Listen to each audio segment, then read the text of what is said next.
Chadeowaye Ongobra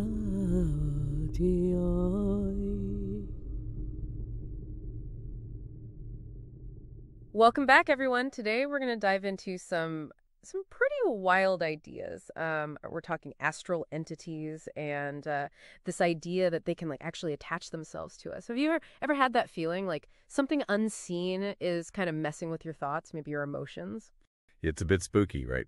But it's not just ghost stories, though. Right. Our source material goes way deeper, suggesting these attachments. They could even be linked to our own souls, that's a pretty wild thought right there. Totally. So the book we're looking at is it's called Im Spiegel der Besetzung. It's by Betty Heller. Betty Heller, yeah. Now the thing is, this book, it's in German, so we went ahead and translated the good parts for you, for everyone listening. And Betty, her writing it's like she's talking directly to you, like almost like she's right there guiding you through it. The most interesting things about Betty's take on all this is she really challenges a lot of, like conventional spiritual thinking. She's saying these attachments, they're not always some evil spirit trying to get you. Think about this. Souls that haven't, crossed over after death. Or even beings curious about human life. Like fragments of our own souls, maybe from past lives or even this life, like, it's like a part of us that's been traumatized. She even mentions extraterrestrials. Think about that. Yeah, it's as attachment. Whoa. Okay, now that is getting out there. So what we want to do today, our mission, if you will, is to really understand Betty's, like, her main ideas, and see if there's anything in there that we can actually use in our own lives, day to day. So we're going to explore what these attachments are, where they come from, and how they might be, and just to be clear, messing Betty, with us. She defines attachments as these non-physical entities, which is basically, spirits that are connecting to a living person. And a really important point here, she emphasizes they're not always bad. Right? Like with her client Lisa, remember Lisa had this attachment, but it was of a young girl who had gone through some serious trauma. That's right. And that attachment, it actually shaped her fear of men and relationships. It's a powerful example of how these unseen forces can be affecting us in our lives. Yeah, it really makes you wonder what else might be going on under the surface, So if these attachments, they can be like all sorts of things, souls, even extraterrestrials, then where are they? Where do they hang out? Betty actually lays out this whole multi-layered reality to like explain it. It's pretty cool. She starts with the earthly plane. That's the physical world that we know. Right. Then there's this lower astral plane, which is where like lower vibrational entities are, driven by, maybe fear, anger, stuff they haven't dealt with. Oh, I see. And you've got your middle and higher astral planes, places for healing, planning, between lives. Right. And Betty, she's talked about meeting peaceful entities in these realms when she was having out-of-body experiences. And then finally she mentions the mental or causal plane. Uh-huh. A place beyond duality. It's like the illusion of separation. It kind of dissolves there. Pretty fascinating, right? It really is. So you've got this whole hierarchy almost. Yeah. But okay, so if most of these attachments are hanging out in this lower astral plane, all full of negativity, how do they even get to us? How do we end up with them? Well, this is where it gets really, really interesting. Betty, she's big on this idea of like attracts like. Okay. Like our thoughts, our emotions, they're actually vibrating and attracting similar entities. What do you think about that? That's kind of mind-blowing. It's like we're responsible for the energy that we're like calling in. Exactly. It's not just stuff happening to us. It's about the energy that we're putting out there. And Betty, she tells this story about a client, and the client's like binge eating. Okay. And it turns out it's connected to an attachment from a past life personality. The name was Baltasar. Baltasar. Okay. Yeah, and Baltasar, he was afraid of powerful women.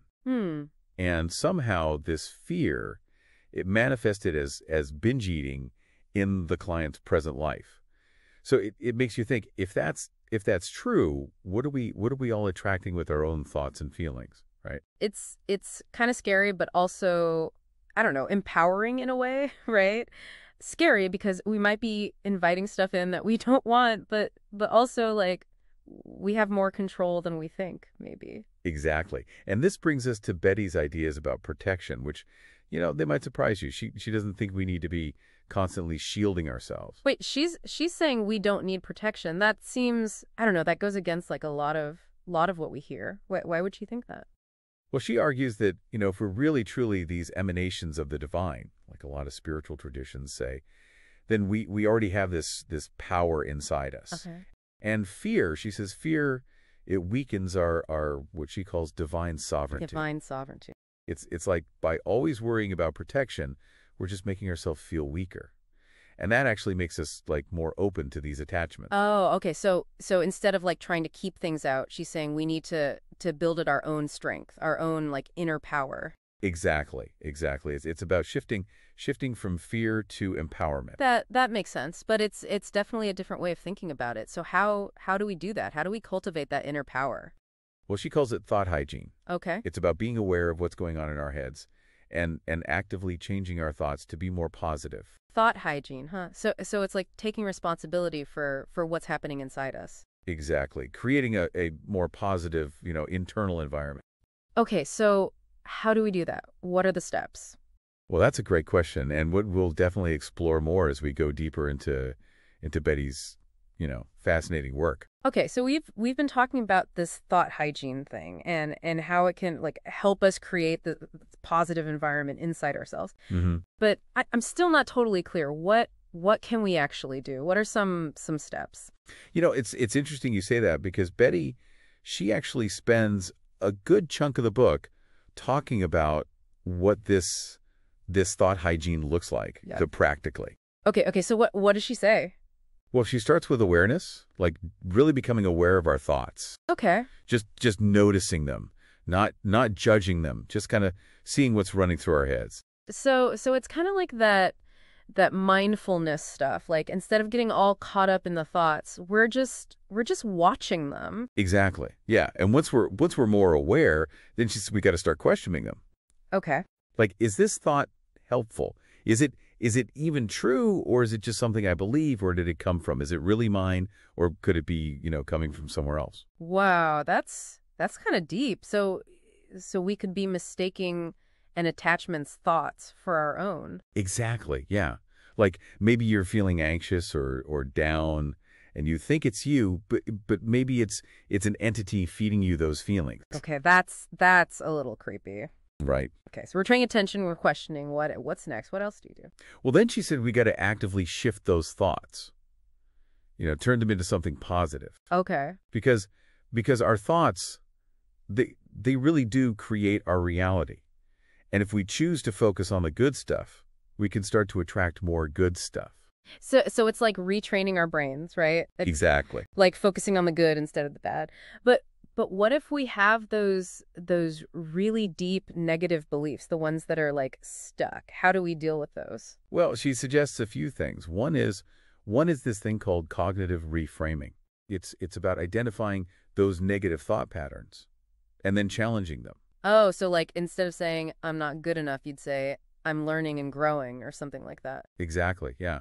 And she also talks about hypnotherapy. She's a big believer in that. Yeah, it seems like she really likes hypnotherapy. What does she use it for exactly? Well, for one thing, she uses it to like access the subconscious mind and talk directly to entities. Whoa. She also uses it to help people explore past lives, maybe heal some trauma that could be causing problems in this life. So she's like going right to the source, Yeah, bypassing the conscious mind and getting right to the root of the problem.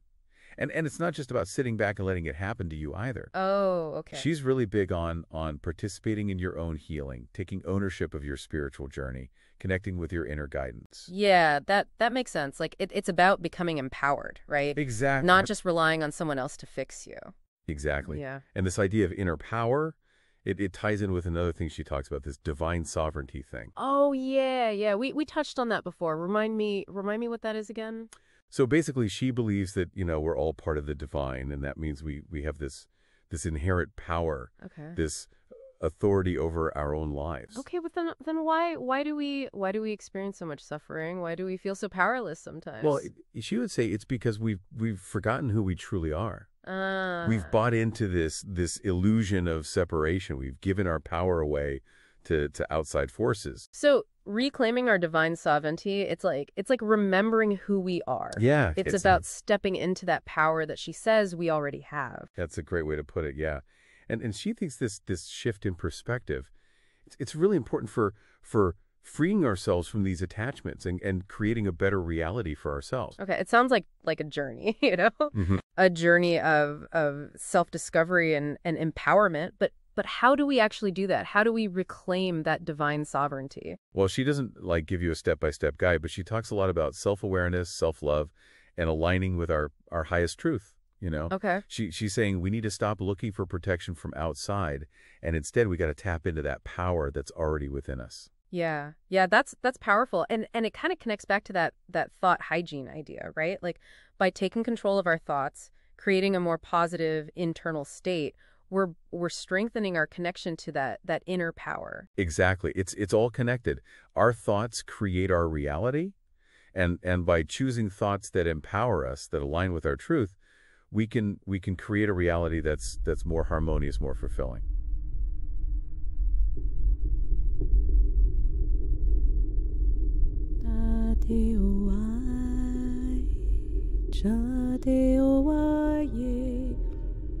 Ongobra